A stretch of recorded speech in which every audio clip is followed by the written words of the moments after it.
Projekt Guru.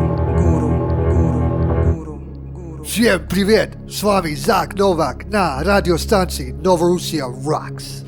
Welcome to Novorossia Rocks Radio Station in downtown Donetsk with Projekt Guru and Gurus in the house. Guru, thank you so much for all the hard work you do. Andre, my engineer, as always. Thank you, Andre. And my lovely co-host, Natalia. Say hello to the world. Novorossia, say hello. Hello, Novorossia. Hello, world. I love her voice. Hey, Guru, finally, a peaceful night in Donetsk. No bombs by the Poroshenko junta regime. No violations of ceasefire were registered in Donetsk and along the front lines in Donbass last night. Everything is all right. The night was calm. Head of the Petrovsky district, Maxim Zhukovsky, said. Administrations of Kirovsky, Kupishevsky, and Kievsky districts also confirmed no violations of ceasefire were registered overnight. Everything was calm also in Makiivka, according to Mayor Larisa Tolstykina. The information was also confirmed by heads of Yasinovata, Gorlovka, Novazovsky, Delmanovsky, and Starobeshevsky districts. Everything is calm, no violations by the Kiev Nazi regime. All schools are working. Everything is good, according to the head of Novazovsky district, Oleg Morgul. At the meeting of the contact group in Minsk on August 26, the participants confirmed their plans to ensure ceasefire in Donbass from September 1st. Over the last weeks, only few violations of ceasefire regime were registered in Donbass. Observing ceasefire by both sides is one of the main conditions for completing withdrawal of weaponry of less than 100mm caliber from the contact line in Donbass. The Minsk Accords were signed on February 12th after negotiations in the so-called Normandy format in the Belarusian capital Minsk, bringing together Russian President Vladimir Putin, French President François Hollande, German Chancellor Angela Merkel, and Nazi Ukrainian President Petro Poroshenko. The Minsk Accords oversees the ceasefire, weaponry withdrawal, prisoner exchange, the local elections in Donbass, constitutional reform in Ukraine, and establishing working subgroups on security, political economy, and humanitarian components of the Minsk Accords. The Ukrainian junta forces and the forces of Donetsk, Lugansk republics have repeatedly accused each other of violating ceasefire and other points of the Minsk agreements.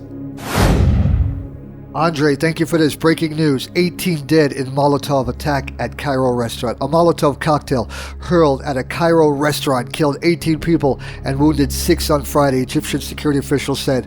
One of the officials said the attacker was an employee who had been fired from the restaurant in the Aguza area in the center of the Egyptian capital. Extremist militants have claimed a number of bombings and shootings attacks in Egypt, mostly against members of the security forces since the army toppled President Mahmoud Morsi of the Muslim Brotherhood in 2013 after mass protests.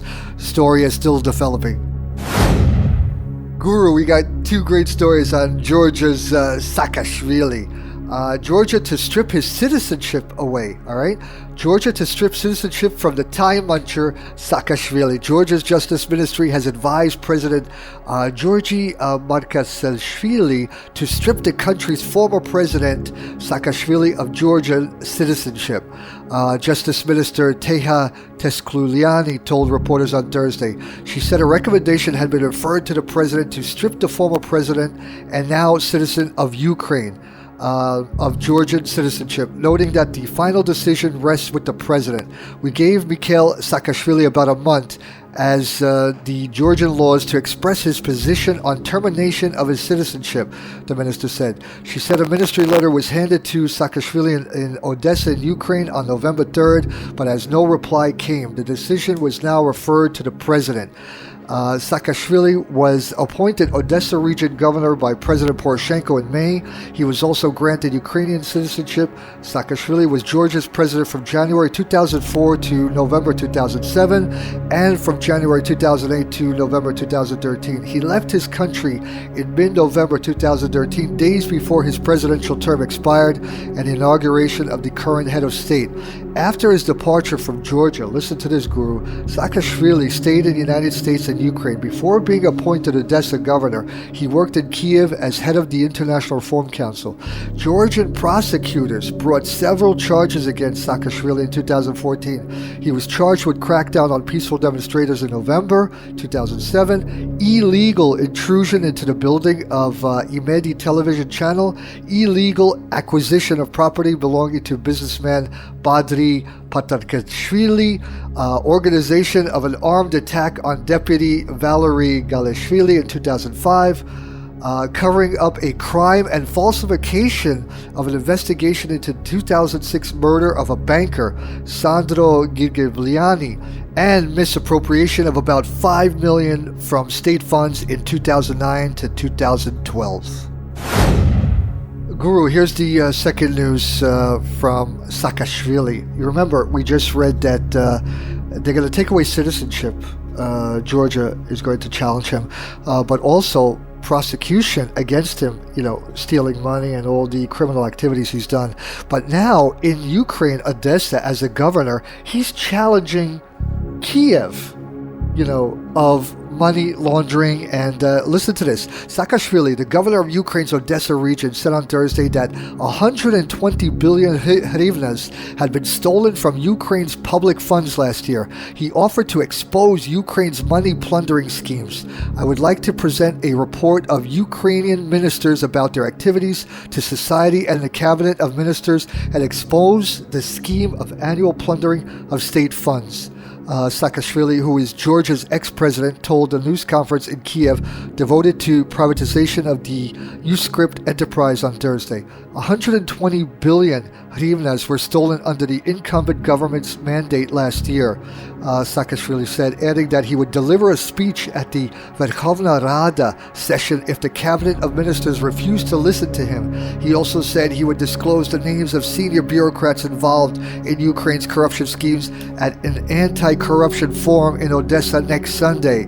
Asked whether he will be offered a post in the new Ukrainian government, Saakashvili categorically denied this possibility. I do not want anything. I am not craving for any new post. Therefore, I can openly express my opinion, which may be critical but are based on facts, the Odessa governor stressed. On December 11th, the Ukrainian government is going to submit a report to Verkhovna Rada parliament on its work in 2015. Ukrainian Prime Minister Yatsenyuk said in an interview with the Brussels-based publication Politico that he expected resignations in the government soon. According to analysts, the most likely candidates for dismissal include representatives of Yatsenyuk's led Ukrainian People's Front, Interior Minister Arsen Avakov, Justice Minister Pavel Petrenko, and Minister of Cabinet of Ministers Anna Onyenshenko. Foreigners in the government may also come under a blow, primarily Health Minister Alexander Kvitevshvili. So there you have it, an ex-Georgian leader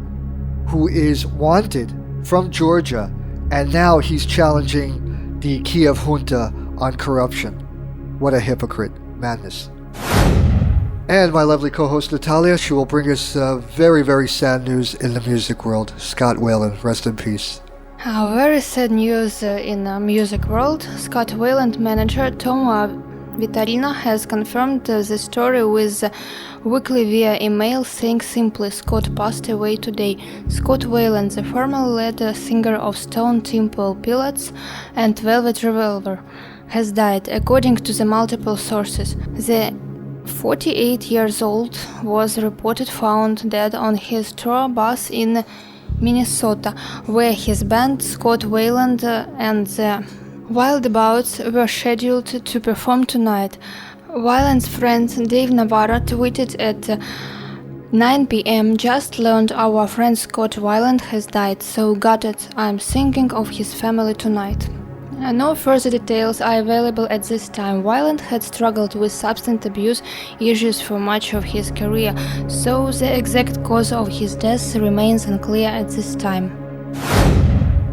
Our hero, Lavrov, an old Russian saying, Guru, guilty mind is never at ease. Russian Foreign Ministry Sergei Lavrov recalled a Russian saying that means guilty mind is never at ease in connection with the Turkish President Recep Erdogan's claims that he allegedly has evidence that Russia is involved in oil trade with the Islamic State terrorist group. I haven't heard that that statement, but it is strange that it was voiced many days after the issue of illegal oil trade got to the media when we presented specific facts, Lavros said. Earlier, the Turkish president said, as quoted by AFP, that he allegedly has evidence that Russia is involved in oil trade with the Islamic State. He explained that he believes such evidence is accusations against the Syrian businessman who, according to Erdogan, allegedly buys oil from the ISIS. Erdogan claimed that the businessman has a Russian passport. False. Everybody knows. Satellite images. Russian Ministry of Defense has footage, video footage, satellite footage. We all have footage of Erdogan's ties to Islamic State.